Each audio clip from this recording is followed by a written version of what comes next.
Et si cette musique avait inspiré la bande originale du premier blockbuster de Steven Spielberg? It will attack and devour anything. It is as if God created the devil and gave him jaws.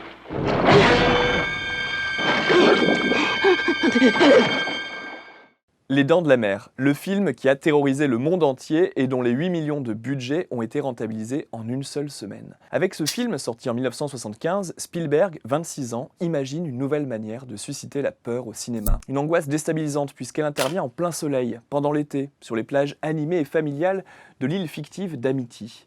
Nous avons peur pour les personnages coincés sur la pellicule et qui, contrairement à nous, n'entendent pas le monstre qui approche. Je vous présente Bruce. Bruce, c'est le nom que Spielberg donne à ce requin mécanique d'une dizaine de mètres, un clin d'œil à son avocat Bruce Raymer. Il a dû apprécier. Mais pour Spielberg, Bruce, ce n'est pas qu'un monstre inspiré du grand requin blanc. C'est le mal absolu et aveugle.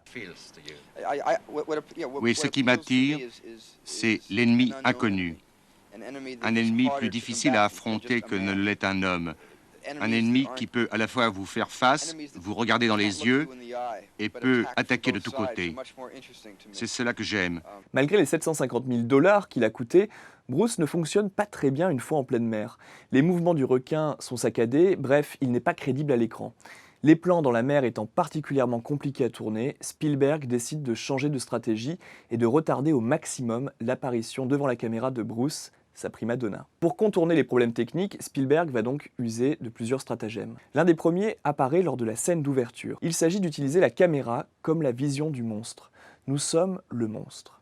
Deuxième technique, évoquer la grandeur plutôt que de la montrer telle qu'elle en filmant les remous que laisse Bruce sur son passage, montrer son gigantisme en ne filmant que le ponton qu'il détruit à lui tout seul. Enfin, doter ce monstre d'un thème menaçant qui ne résonne que lorsque le requin est présent dans la scène, même si on ne le voit pas.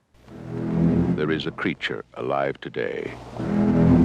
Deux notes, jouées dans le grave, par les contrebasses, les violoncelles, puis par les contrebassons, comme pour évoquer la grandeur de ce monstre venu des profondeurs de l'océan. Deux notes jouées de plus en plus vite, et de plus en plus fort, à mesure que le requin se rapproche de sa victime. Lorsque Williams présente ce motif simplissime à Spielberg, ce dernier croit d'abord à une farce. Mais Williams insiste, et il finit par convaincre le réalisateur. Ah, et j'allais oublier, ce motif est accentué de manière imprévisible à certains endroits, des accents aussi imprévisibles que les réactions du requin lui-même.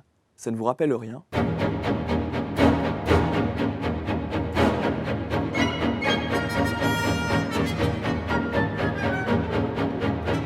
Pour composer ses bandes originales et ses leitmotifs, John Williams s'inspire de grands orchestrateurs. Et il est amusant de se dire que les accords lapidaires et les accents intempestifs, imprévisibles des augures printaniers, du Sacre du printemps de Stravinsky, l'ont peut-être inspiré. Mais Williams a peut-être pensé à une autre œuvre en composant le motif du requin. Écoutez donc le dernier mouvement de la 9e symphonie de Dvorak, la symphonie du Nouveau Monde.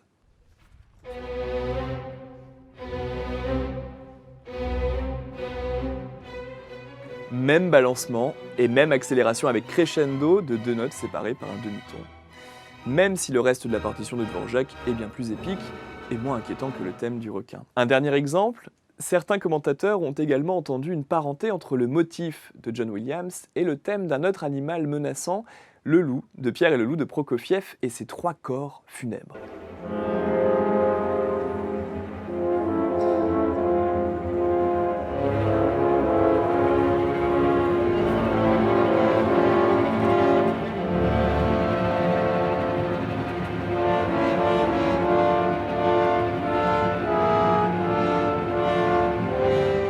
Cette liste n'est évidemment pas exhaustive, alors n'hésitez pas à écrire dans les commentaires si ce motif de John Williams vous fait penser à d'autres œuvres classiques. Quoi qu'il en soit, le succès colossal des Dents de la Mer lance durablement la collaboration entre Spielberg et Williams, Williams qui remporte son premier Oscar de la meilleure partition originale grâce à ce film.